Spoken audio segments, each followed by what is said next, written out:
నమస్కారం. వార్తలకు స్వాగతం. ముందుగా ముఖ్యాంశాలు. ఖమ్మం ఘటనలో నిందితుడిని ఉరి తీయాలి. బాధిత కుటుంబాన్ని ప్రభుత్వం ఆదుకోవాలి. కవిత డిమాండ్.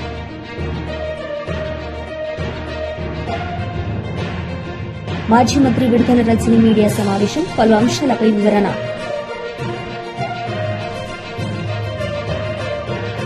గొడ్డలివేటు, వెన్నుపోటు, పేటెంట్ సైకో జగందే. ఎక్సైజ్ శాఖ మంత్రి కొల్లు రవీంద్ర మీడియా సమావేశం. హాట్ కామెంట్స్ చేశారు. ఈ సందర్భంగా ఆయన మాట్లాడారు.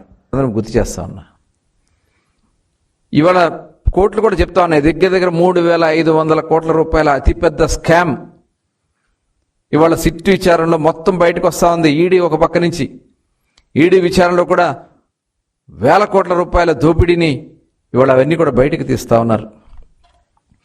విద్యుత్ ఛార్జీలు పెంచడని చెప్పి 9 సార్లు విద్యుత్ ఛార్జీలు పెంచి దగ్గర 32,000 కోట్ల రూపాయల భారాన్ని ప్రజల మీద మోపారు, ట్రూ అప్ ఛార్జెస్ అని చెప్పి.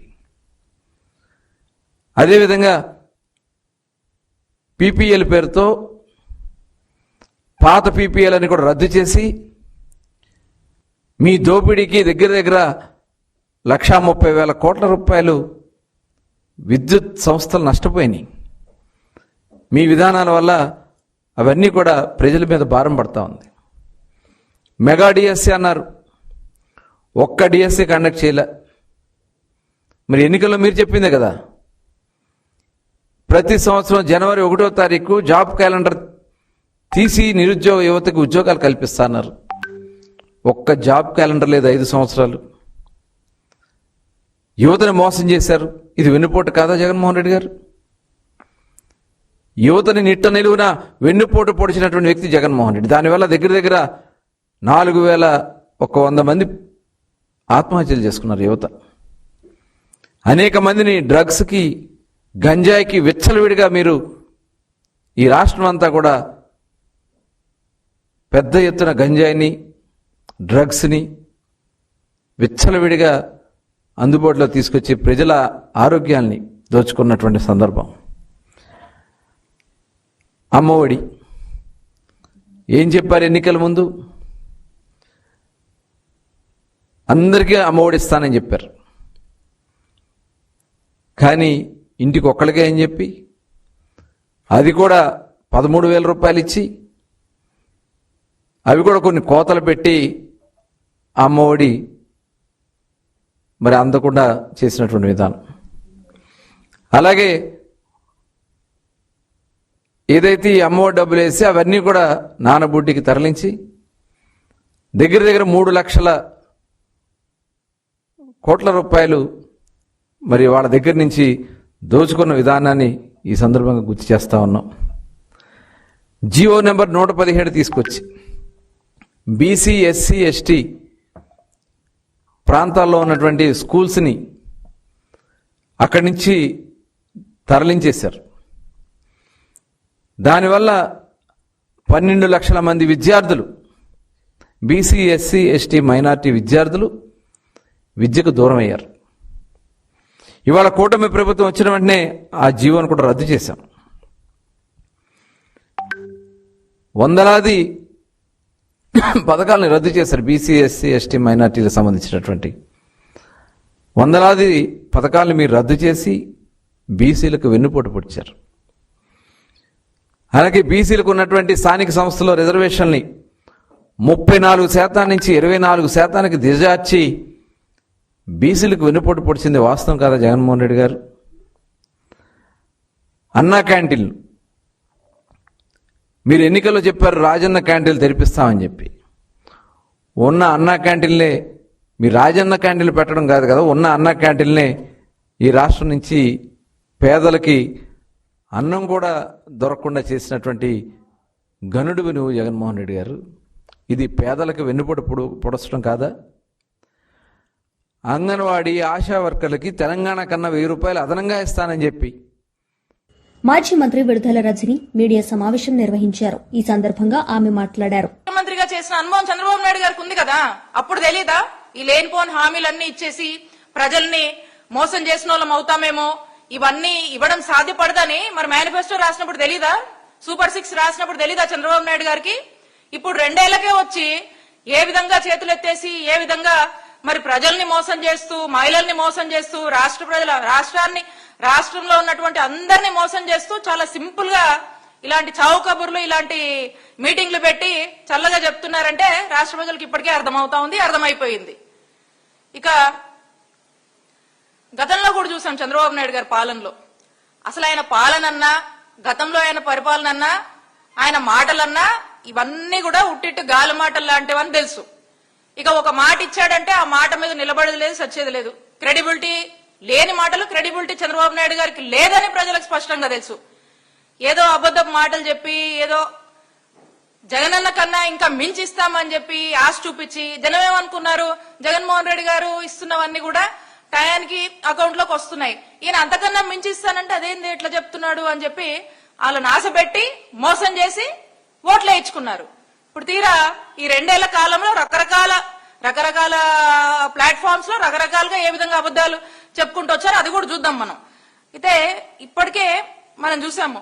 ఇక ఇది పూర్తి స్థాయిలో కూడా చంద్రబాబు నాయుడు గారు క్రమక్రమంగా కూడా అన్ని వర్గాల వాళ్ళని ప్రజల్ని మోసం చేస్తూనే వచ్చారు. ఇక నిన్న వారి మాటల్లో చూసాము, మేనిఫెస్టోనంట హెలికాప్టర్లో చదువుకుంటూ వచ్చాడంట. దేనిది మేనిఫెస్టోని హెలికాప్టర్లో చదువుకుంటూ రావడం ఏంటి? మేనిఫెస్టో మీకు గుర్తుండదా చంద్రబాబు నాయుడు గారు? మా నాయకుడు జగన్మోహన్ రెడ్డి గారు మేము తీసుకొచ్చినటువంటి మేనిఫెస్టో నవరత్నాలు అని ఏదైతే మేము చెప్పామో దాన్ని చాలా పవిత్రంగా భావిస్తారు మా జగన్ గారు. ఆ మేనిఫెస్టోనే బైబుల్ గా, ఖురాన్ గా, భగవద్గీతగా భావించి ఇది ప్రజలకు మేలు చేయాలి అని చెప్పి బలంగా నమ్మి దేవుని నుంచి కూడా ఎప్పుడు మర్చిపోలా, దేవుని నుంచి కూడా 100% ఇది ఎలా అమలు చేయాలని చెప్పి పరితపించి పనిచేశారు. ఆ విధంగానే 99% మేనిఫెస్టోను అమలు చేసినటువంటి ఘనత జగన్మోహన్ రెడ్డి గారికి దక్కుతుంది. మీరు ఇప్పుడు 2 ఏళ్ల తర్వాత హెలికాప్టర్ లో మేనిఫెస్టో చదువుకుంటూ పోవడం ఏంటంటే ఆశ్చర్యంగా ఉంది మాకు. అంటే మీకు మేనిఫెస్టో గుర్తుంటదా? ఈ హామీలు మీరు ఇచ్చినే కదా, లేదా ఆ టైంకి అప్పటికప్పుడు లేకపోతే ఎవరితో స్క్రిప్ట్ లాగా అది కూడా రాపించి ఏదో జనమే కదా ఈ పిచ్చి మాటలు ఏం చెప్పినా నమ్ముతారు, మనం ఏం రాసిచ్చినా ఏంటారు, ఆ స్పీచ్ లో చెప్పేసామంటే అయిపోయిందని అనుకున్నారు. అప్పుడే మీరు మీ చిత్తశుద్ధి ఏంటో అక్కడే కనిపిస్తుంది. మీకు చిత్తశుద్ధి లేదని, మీ కమిట్మెంట్ లేదని అక్కడే అర్థమవుతా ఉంది. ప్రధాన ఉద్దేశాలతోని ఈ సమావేశం దారుణంగా ప్రతిసారి కూడా మీరు మోసం చేస్తూ వచ్చారు. మీ మేనిఫెస్టో మీకే గుర్తులేదు, మీరు హెలికాప్టర్ లో చదువుతా ఉన్నారు. ఇక మీ అధికారులకి ఏం గుర్తుంటది? ప్రతి జిల్లాలో ఉన్నటువంటి కలెక్టరేట్ లో ఉండాల్సినటువంటి మేనిఫెస్టో కూడా మరి అది ఉందో లేదో మీకే తెలియాలి. మీకు ఏం బాధ్యత ఉంటది? మీ అధికారులకు ఏం బాధ్యత ఉంటది? ప్రజలకు ఏం డెలివరెన్స్ ఇస్తారు? మీరు ఏం గవర్నెన్స్ ఇస్తారు? మా మేనిఫెస్టో మీరు చూసినట్టయితే సీఎం కార్యాలయం దగ్గర నుంచి సచివాలయం దాకా మొదటి ముఖ్యమంత్రి ప్రతి చోట మరి ప్రతి సచివాలయం దగ్గర నుంచి ప్రతి గ్రామ సచివాలయం దగ్గర నుంచి కూడా ప్రతి గడప వరకు కూడా మా మేనిఫెస్టోను చేర్చాము. కార్యనిర్వాహక అధ్యక్షుడు ప్రతి గడపకు ప్రజాప్రతినిధులు వెళ్లి మిత్రులు మీకు ఈ పథకాలు వచ్చాయా అని చెప్పేసి, ఆ పథకాలు వచ్చాయా, మీకు ఇంకేమైనా ఇబ్బందులు ఉన్నాయని చెప్పి మేము ఇంటింటికి వెళ్ళి కూడా గడప గడప మన ప్రభుత్వం అని చెప్పి వెళ్లి ఇబ్బందులు ఉన్నా తెలుసుకున్నాం. మేనిఫెస్టో అమలైందో లేదో మేము చెక్ చేసుకున్నాము, మేము ఫీడ్బ్యాక్ తీసుకున్నాము. మేము అధికారంలో ఉన్నప్పుడు ఉమ్మగారు మీరు ఇప్పటికీ మీకు మేనిఫెస్టో గుర్తులేదు, మీరు ఇవ్వాల్సిన వాటి మీద మీకు బాధ్యత లేదు, మీకు కమిట్మెంట్ లేదని స్పష్టంగా ప్రూవ్ అయ్యింది మీ మాటల్లోనే. ఇక ఈ కూటమి 2 ఏళ్ల పాలనలో రాజన్న సిరిసిల్ల జిల్లా వేములవాడ నియోజకవర్గంలో బీఆర్ఎస్ పార్టీ రాజకీయ సందడి నెలకొంది. నియోజకవర్గ కేంద్రంలో బీఆర్ఎస్ పార్టీ ముఖ్య నాయకులు, కార్యకర్తల విస్తృత స్థాయి సమావేశం అత్యంత ప్రతిష్టాత్మకంగా ప్రారంభమైంది. రాబోయే స్థానిక సంస్థల ఎన్నికల్లో క్షేత్రస్థాయిలో పార్టీ బలోపేతమే లక్ష్యంగా ఈ కీలక భేటీ కొనసాగుతోంది. ఆగయ్య గారు సిరిసిల్ల జిల్లా అధ్యక్షుడిగా బాధ్యత నిర్వర్తిస్తున్నటువంటి వారు, వేదికను అలంకరించున్నటువంటి ఒక వివిధ హోదాల్లో బాధ్యత నిర్వర్తించినటువంటి సోదరులు, సోదరిమణులు, నియోజకవర్గ నలుమూలల నుండి తరలి వచ్చినటువంటి బీఆర్ఎస్ శ్రేణులు, కార్యకర్తలు, మా తల్లులు, ఆడబిడ్డలకు అందరికీ హృదయపూర్వకంగా నమస్కారాలు చెప్తూ, అంటే వాస్తవంగా ఏ పార్టీ అయినా కార్యకర్తలే ప్రధానమని చెప్పంటే మన కార్యకర్తలను ఎంత కార్యోన్ముఖులు చేసే విధంగా వారికి ఒక క్రమశిక్షణ, విధి విధానాలు, పార్టీ ఆలోచన, అట్లాగే ప్రతిపక్ష వైఫల్యాలు, ఇవన్నీ కూడా మనం వారికి అవగాహన కల్పింపజేయబడ్డప్పుడే మన పార్టీ బలోపేతం కావడం ముందుకు పోవడం జరుగుతుందని చెప్పంటున్నాను. వీళ్ళ తెలంగాణ రాష్ట్ర ఏర్పాటు సుదీర్ఘ ఉద్యమం కేసీఆర్ గారు ఏదైతుందో వాస్తవంగా ఆనాడు రాష్ట్రం సాధన అనేది మామూలు విషయం కాదని చెప్పంటున్నాను. ఎవరు కూడా వాళ్ళ తెలంగాణ రాష్ట్రం సాధన అవుతుందనేట్టు ఒక విశ్వాసం లేకుండే. కానీ కేసీఆర్ గారు ఏదైతుందో వారి యొక్క లౌక్యంతోని వీళ్ళ దేశంలో ఉన్నటువంటి ఒక రాజకీయ పార్టీలు అన్ని కూడా ఒప్పించి మెప్పించి వీళ్ళ రాష్ట్ర ఏర్పాటుకు ఏదైతుందో మరి మార్గదర్శకుడు అయినటువంటి ఒక ఘనత వీళ్ళ కేసీఆర్ గారికి దక్కుతుందని చెప్పంటున్నాను. వీళ్ళ కేసీఆర్ గారు ఏదైతుందో వారు తొలి ముఖ్యమంత్రిగా బాధ్యతలు చేపట్టడం, వీళ్ళ ఏ నిధులు నీళ్లు నియామకాలు రాష్ట్ర ఏర్పాటు లక్ష్యమే నిధులు నీళ్లు నియామకాలని చెప్పంటున్నాను. అటువంటి ఒక నీళ్లు ప్రధానంగా ఏదైతుందో గోదావరి నది జలాల వినియోగం, దాని లభ్యత, మన ప్రాంతమంతా సాగుమని చేయాలంటే ఒక భావన తపనతో ఏదైతున్నదో ఉమ్మడి రాష్ట్రంలో ఆనాడు కేంద్రంలో యూపీఏ ప్రభుత్వం, రాష్ట్రంలో కాంగ్రెస్ ప్రభుత్వం, మహారాష్ట్రలో కాంగ్రెస్ ప్రభుత్వం, 3 అక్కల కాంగ్రెస్ ప్రభుత్వం ఉండి కూడా ఏదైతుందో వీళ్ళ తుమ్మడియేటి వద్ద మరి ప్రాణహిత నదీ జలాల మళ్లింపుకు సంబంధించి బ్యారేజ్ నిర్మాణానికి మనం ముందుకు పోలేకపోయినామని చెప్పంటున్నాం. కానీ కేసీఆర్ గారు ఏదైతుందో ఒక వారి యొక్క అనుభవం లౌక్యం ప్రదర్శించి ఏదైతుందో అంటే వాస్తవంగా తుమ్మడేటి వద్ద నిర్మాణం చేయగలిగితే బాగుంటుంది. కానీ అక్కడ వాళ్ళు 148 మీటర్ కంటే ఎగువకు పోవడానికి ఎప్పుడైతే మహారాష్ట్ర ప్రభుత్వం మనకు సహకరించడం లేదో దిగువ మేడిగడ్డ 100 మీటర్ల లెవెల్లో ఏదైతుందో ఇదే ప్రాణహిత నీటి జలాలను మళ్లింపు చేసుకుంటే 300 టీఎంసీ పైన మన నీరు పొందేటువంటి ఒక అవకాశం లభిస్తుంది ఒక భావనతోని అంటే దీంతో మనం పై పడే భారం ఎంత, తుమ్మడి వద్ద నిర్మాణం చేస్తే ఒక లిఫ్ట్ అవసరం పడుతుంది, మేడిగడ్డ వద్ద నిర్మాణం చేస్తే ఇంకొక 2 లిఫ్ట్లు అదనంగా భారం పడుతుంది. అది నీటిని ఎత్తిపోసినప్పుడు అని చెప్పంటున్నా వారు లౌక్యం ప్రదర్శించి ఏదిస్తుందో వీళ్ళ కాళేశ్వరం ప్రాజెక్ట్ నిర్మాణం వీళ్ళ కేవలం తెలంగాణ రాష్ట్రమే కాదు యావత్ భారతదేశం అంతర్జాతీయంగా కూడా గుర్తింపు పొందినట్టు ఒక ప్రాజెక్టే కాళేశ్వరం ప్రాజెక్ట్ అని చెప్పంటున్నాం.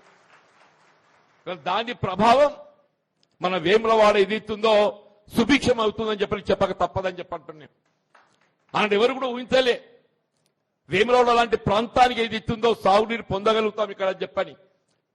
నారాయణపూర్ రిజర్వాయర్ ద్వారా ఏదైతుందో అదే కొడిమేల మండలంకి వెళ్ళి ఈ ప్రాంతానికి నీటి మళ్లింపు చేసి ఈ ప్రాంతమంతా సాగుమయం చేసే విధంగా రూపొందించి ఖమ్మం ఘటనలో నిందితుడిని ఉరితీయాలి, బాధిత కుటుంబాన్ని ప్రభుత్వం ఆదుకోవాలి.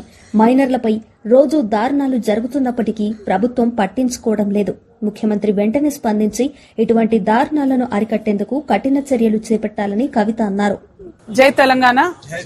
ఖమ్మం పట్టణంలో జరిగినటువంటి హృదయ విదారకమైనటువంటి ఘటన ఆ తల్లిదండ్రులు చూస్తే నిజంగా గుండె తరుక్కుపోతా ఉన్నది. ఆ తల్లి ఒకటే అంటుంది, 12 ఏళ్ల నా బిడ్డకు జీవితాంతం బెడ్ మీద ఉండేటటువంటి పరిస్థితి వస్తుంది. ఈ పరిస్థితికి కారణమైనటువంటి వ్యక్తిని ఉరిదీయమని మాత్రమే ఆ తల్లి అడుగుతా ఉన్నది. నేను ప్రభుత్వాన్ని డిమాండ్ చేస్తా ఉన్నాను. ప్రభుత్వానికి సంబంధించినటువంటి పెద్దలే మధ్యవర్తిత్వం చేసేటటువంటి ప్రయత్నం చేస్తున్నారట, కేసు వాపసు తీసుకోమని చెప్తున్నారట. అటువంటి దుర్మార్గుని మాత్రం ఎట్టి పరిస్థితుల్లో క్షమించొద్దండి. ఎటువంటి రాజకీయ జోక్యం లేకుండా కఠినాతి కఠినమైన శిక్షలు పడే విధంగా ప్రభుత్వం తరఫున ఉన్న లాయర్లు వాదించాలి. ఒక మహిళగా, ఒక ఆడబిడ్డగా అప్పటి వరకు మా కళ్ళ ముందు ఆడుకుంటున్నటువంటి చిన్న పాప బిల్డింగ్ మీదకెళ్ళి పడితే మొత్తానికి మళ్ళీ లైఫ్ లో నడవలేదని డాక్టర్లు చెప్తుంటే ఎంత దారుణంగా ఆ తల్లిదండ్రుల పరిస్థితి ఉందో ప్రభుత్వం ఒక్కసారి మానవీయ కోణంలో ఆలోచన చేయాలి. ఖచ్చితంగా ఆ పాపకి బయటకు వచ్చిన తర్వాత కూడా సేఫ్టీ ఇవ్వాలి. ఎందుకంటే ఇటువంటి ఎన్ని కేసులు మనం చూసినాము. డెఫినెట్ గా తర్వాత విడుదల వచ్చి కూడా మరి విక్టిమ్స్ మీద దాడి చేస్తున్నటువంటి సంఘటనలు చూస్తున్నాం. ఆ పాపకి కుటుంబానికి భద్రత ఇవ్వాలి. ఖచ్చితంగా ఆ పాపకి మీరు ఒక్కసారి డిపాజిట్ చేస్తారా డబ్బులు, లేకపోతే నెలకు ఏదైనా స్పెషల్ పెన్షన్ కింద నెలకు ఒక 50,000 రూపీస్ ఆ అమ్మాయికి పెన్షన్ వచ్చేటట్టుగా ప్రభుత్వం ప్రయత్నం చేయాలి. లేకపోతే మొత్తం ఆ ఇద్దరు కూడా తల్లిదండ్రి కూలీ చేసుకునే వాళ్ళే ఉన్నారు, ఇంకొక 2 పిల్లలు ఉన్నారు వాళ్ళకు. ఈ పాపను చూసుకునేటటువంటి ఆర్థిక స్తోమత వాళ్ళకు లేదు. ఆ పాప వాళ్లకు తల్లిదండ్రులకు ఇల్లు కూడా సరిగ్గా లేదు. కాబట్టి ప్రభుత్వం తక్షణమే ఇల్లు మంజూరు చేయాలి. అదేవిధంగా పెన్షన్, స్పెషల్ పెన్షన్ ఆ పాపకి ఇవ్వాలి. ఎందుకంటే ఆ పాపను చిన్న పసిబిడ్డను చూసుకున్నట్టు మంచంలో పెట్టే చూసుకునే పరిస్థితి ఉంటుంది. కాబట్టి ప్రభుత్వం మానవీయ కోణంలో ఆలోచించి మద్దతు ఇవ్వాలని చెప్పి నేను డిమాండ్ చేస్తున్నాను. ముఖ్యమంత్రి గారిని ప్రత్యేకంగా విజ్ఞప్తి చేస్తున్నా. మీరే హోమ్ మినిస్టర్ గా ఉన్నారు. రోజుకు 5 మంది ఆడపిల్లల మీద, చిన్న పిల్లల మీద, మైనర్స్ మీద ఇటువంటి అఘాయిత్యాలు జరుగుతున్నాయి. పోక్సో కేసులు అవుతా ఉన్నాయి. కఠినమైన చర్యలు తీసుకోండి దయచేసి. రాజకీయ జోక్యం లేకుండా ఈ పోక్సో కేసుల మీద ప్రత్యేకంగా ముఖ్యమంత్రి గారు రివ్యూ చేసి మహిళా లోకానికి అంతటి కూడా భరోసా ఇవ్వాలని చెప్పి డిమాండ్ చేస్తున్నాను. Thank you. జై తెలంగాణ. జై తెలంగాణ. యువత భవిష్యత్తును మార్చిన మెగా డీఎస్సీపై గొడ్డలి రాజకీయాలు చేస్తున్నారని AP biodiversity board chairman Neelayapalem Vijay Kumar అన్నారు. ఈ సందర్భంగా మీడియా సమావేశంలో ఆయన మాట్లాడారు. పరీక్షల యొక్క మెరిటోక్రసీ, పరీక్ష రిక్రూట్మెంట్ యొక్క ప్రతిభను గురించి మీరు ఉపన్యాసాలు ఇవ్వడం అస్సలు బాలే. ఎందుకంటే మీ 2019 మచ్చలేనిదని మీరు అంత నమ్మకంగా చెప్తున్నారు. కాబట్టి అసలు నిజాలు ఒక్కొక్క పాయింట్ వైజ్ చెప్పాల్సిన బాధ్యత మా మీద ఉంది. ఈ రాష్ట్ర ప్రజలు దయచేసి 2019 సెప్టెంబర్లో జగన్మోహన్ రెడ్డి గారు చేసిన అత్యంత లోపభూయిష్టమైన 1,25,000 ఉద్యోగాలను, సచివాలయ ఉద్యోగాలు ఎంత ఘోరంగా చేశారో పాయింట్ బై పాయింట్ చెప్తాను. దయచేసి ఆయన యొక్క పొలిటికల్ మొరాలిటీ కావచ్చు, ఆర్గనైజేషన్ మొరాలిటీ కావచ్చు, అడ్మినిస్ట్రేటివ్ మొరాలిటీ కావచ్చు, ఏ రకమైన నైతికత ఉందా అని మీరే నిశ్చయించుకొని. మొట్టమొదటిగా జగన్మోహన్ రెడ్డి గారు అనితమ్మ, అనితమ్మ, అనితారెడ్డి, హోమ్ మినిస్టర్ కాదండి, అనితమ్మ ఉరఫ్ అనితారెడ్డి, ఈ పేరు గుర్తుందా మీకు? బహుశా మీరు మర్చిపోయింటారేమో లేండి. ఏపీపీఎస్సీలో మీరు పెట్టిన దీంట్లో మీరు ఎగ్జామ్ పెట్టారు కదా 2019 సెప్టెంబర్లో. అత్యంత పోటీ ఉన్న కేటగిరీ పంచాయత్ సెక్రటరీ గ్రేడ్ 5 150 మార్కులు గాను 112.25 మార్కులు సాధించి స్టేట్ ఫస్ట్ ర్యాంకర్గా వచ్చింది. మంచిదే. ఒక మహిళ అందరికంటే ఎక్కువగా 150కి అత్యంత కష్టంగా ఉంది. అప్పుడు ఇది ఎగ్జామ్ పేపర్ చాలా కష్టంగా ఉందని చెప్పారు. అప్పుడు ఇవి యూపీఎస్సీ కంటే కష్టంగా ఇచ్చారు అంటూ అప్పట్లో విన్నాం. అంత కష్టతరమైన పేపర్ని అందరికంటే ఎక్కువగా 112.25 మార్కులు తెచ్చుకున్న అనితమ్మ గారిని మీరు మర్చిపోవడం ఎట్లా మర్చిపోతారు? లేని మీరు మర్చిపోరు. 112.25 ఏ కోచింగ్ సెంటర్ పోయిందో, ఎక్కడ చదువుకుందో, ఢిల్లీ పోయి ఏమైనా కోచింగ్ తీసుకుందో అని మేము కూడా అనుకున్నాం. బహుశా ఇంత బాగా చదివింది కదా ఈ అమ్మాయి, నిజంగా గ్రేట్, చాలా సంతోషించాం కూడా. ఒక మహిళగా అందరినీ ఓడించింది, సూపర్ అనుకున్నాం. కానీ ఆవిడ ఏపీపీఎస్సీలోనే ఉద్యోగం చేస్తున్నారు. ఏ సంస్థ అయితే ఎగ్జామ్ పెడుతోందో, ఏపీపీఎస్సీ ఎగ్జామ్ పెడుతుంటే ఆ సంస్థలోనే అప్పటికి 8 సంవత్సరాలుగా జూనియర్ అసిస్టెంట్ కమ్ ఎగ్జామ్ సెక్షన్లో కంప్యూటర్ టైపిస్ట్గా 8 సంవత్సరాలుగా పనిచేస్తారు. ఏం మాట్లాడతారయ్యా మీరు? అసలు మాట్లాడే ముందు ఆలోచించుకోరా? గత 15 రోజులు మేము కూడా ఎందుకు ఇన్ని రోజులు పెట్టలేదు, ఒక 15 రోజుల తర్వాత ఇవాళ చేస్తాను. ఎందుకు ఆ పాత వాళ్ళు మహిళల్ని వాళ్ళ పేర్లు తేవడం ఎందుకు? ఏదో జరిగిపోయింది, అప్పుడు ఏదో చేసుకున్నారులే, పాప ఇన్ని రోజుల నుంచి ఉద్యోగం చేసుకున్న వాళ్ళ పేర్లు తేవడం ఎందుకు? మేము కూడా నిజంగా చెప్పాలంటే చాలా నైతికతతో బాగుండదు, వదిలేద్దాము అని అంటే మీరు తెగరెచ్చిపోతున్నారు. అనితమ్మ ఒక్కరే కాదు, విజయవాడలో ఏపీపీఎస్సీ ఆఫీస్లోనే అప్పటికి 8 ఏళ్లుగా యాక్టివ్ అవుట్సోర్సింగ్ జూనియర్ కంప్యూటర్ అసిస్టెంట్గా ఆమె పనిచేస్తుంటే ఫీల్డ్ వెరిఫికేషన్లో తెలియంది. మీరు ఏమైనా చేశారా? ఏమీ చేయలేదు. ఫస్ట్ ర్యాంక్ అని చెప్పి పొలమాలేసి ఆమె చేత ఒక ప్రెస్ మీట్ కూడా పెట్టించి ఆమెకి ఉద్యోగం ఇచ్చారు. మేము ఇప్పుడు ఉద్యోగం ఇవ్వకపోతే ఎంత కోపం వచ్చింది మీకు? ఏపీపీఎస్సీలోనే 8 సంవత్సరాలుగా పనిచేస్తున్న అనితమ్మకు ఉద్యోగం ఇస్తే మేమేమనాలి? పోనీ మేం కాదు, పత్రికలు, నిరుద్యోగులు, రాష్ట్రం అంతా కోడే కూర్చుంది. మీరేమన్నా చేశారా? ఏమీ చేయలేదు. ఆమెకి ఉద్యోగం ఇచ్చారు, మేము ఉద్యోగం ఇవ్వలేదు. ఇట్లా పనిచేసిన వాడికి సదరు అభ్యర్థినంట కంప్యూటర్ సెక్షన్లో ఉండటం వల్ల పరీక్షకు ముందే రహస్య ప్రశ్నపత్రాలను హ్యాండిల్ చేయడానికి, ఫార్మాట్ చేయడానికి, అంటే మొత్తం మార్చేయడానికి లేదా టైప్ చేయడానికి ఆమెకు పూర్తి ఆయాచిత యాక్సెస్, పూర్తి ఫ్రీ యాక్సెస్ ఉంది అని అప్పట్లో అభ్యర్థులు, పత్రికలు, ఆంధ్రజ్యోతి, ఈనాడు మొదలుకొని, ఇంగ్లీష్ పేపర్లు మొదలుకొని, మీకు అప్పుడు ఒకటి ఉంది, ఇది ఎల్లో మీడియా అంటూ ఈ పేపర్లు ఒక్కచాటుగా మొత్తం ఉచ్చులో పడేస్తారు. ఏమంటే ఎల్లో మీడియా మారుతారులేబ్బా అనేసి. సో పత్రికల్ని పక్కన పెట్టేశారు. ఆ ఉద్యోగం రాని వాళ్ళు 100 మారుతారు అంటూ ఉద్యోగం రాని వాళ్ళు తీశారు. పోలీస్ రిపోర్ట్లను పట్టించుకోలేదు, ఏమీ పట్టించుకోలేదు. మీరు ఇప్పుడు వచ్చి మారుతారు.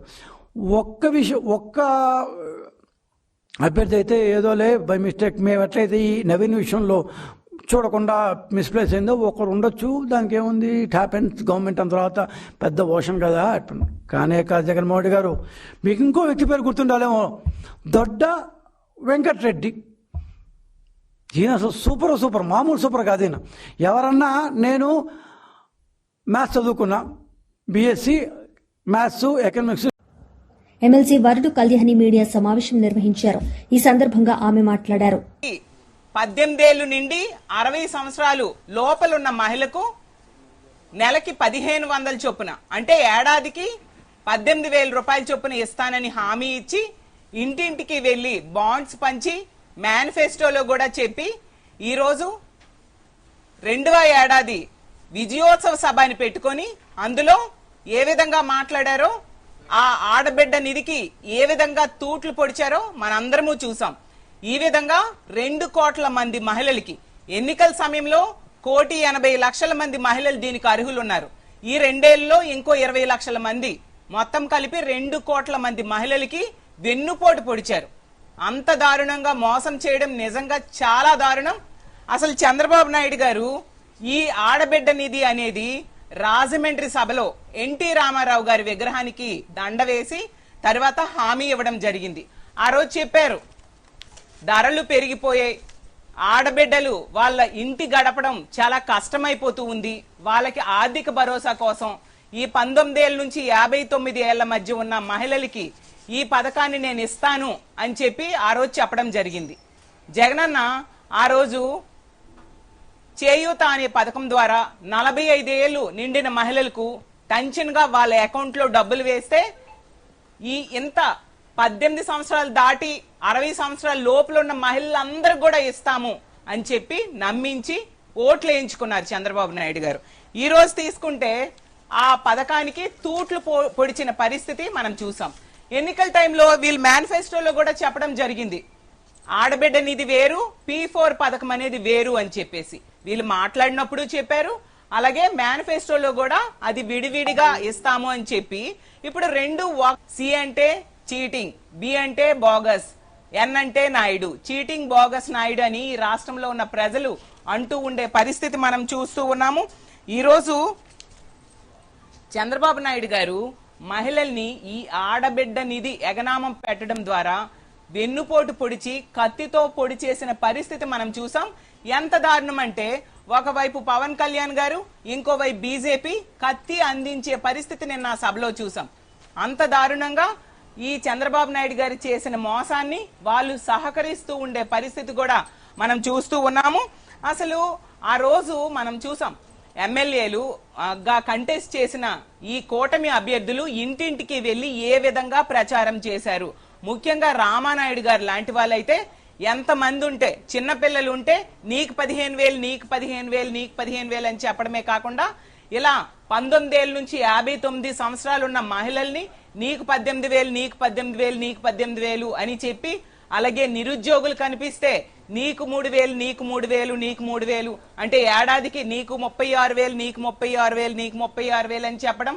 అలాగే 50 ఏళ్లు దాటిన మహిళలు కనిపిస్తే మీకు పెన్షన్ వస్తుంది, 48,000 ఏడాదికి వస్తుంది, నీకు 48,000, నీకు 48,000, నీకు 48,000 అని చెప్పిన పరిస్థితి మనందరము చూసాం.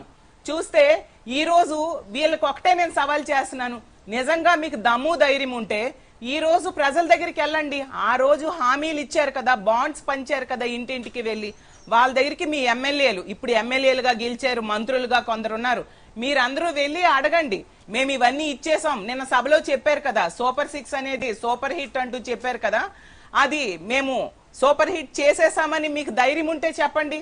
అదే మహిళలు, అదే ప్రజలు మీకు కాలర్ పట్టుకొని అడగకపోతే నన్నప్పుడు అడగండి.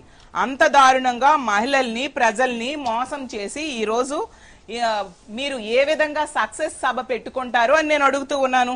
బాబు షూరిటీ భవిష్యత్ గ్యారంటీ అని చెప్పి ఈ రోజు బాబు షూరిటీ బాండ్లకు లేదు వారంటీ అన్న టైపుగా పరిపాలిస్తూ ఉండే పరిస్థితి మనం చూస్తూ ఉన్నాము.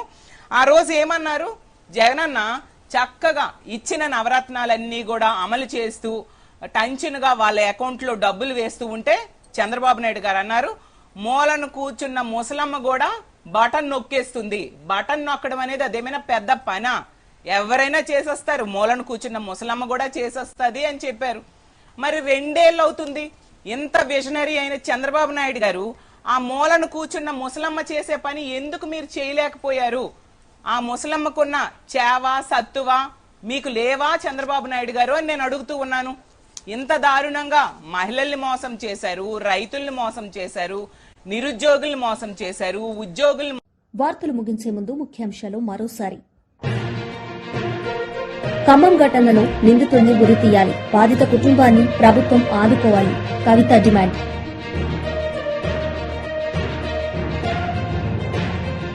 మాజీ మంత్రి విడుదల రజనీ మీడియా సమావేశం, పలు అంశాలపై వివరణ. ఈ వార్తలు ఇంతటితో సమాప్తం. తిరిగి ప్రసారమయ్యే వార్తల్లో మళ్లీ కలుద్దాం. అంతవరకు సెలవు, నమస్తే.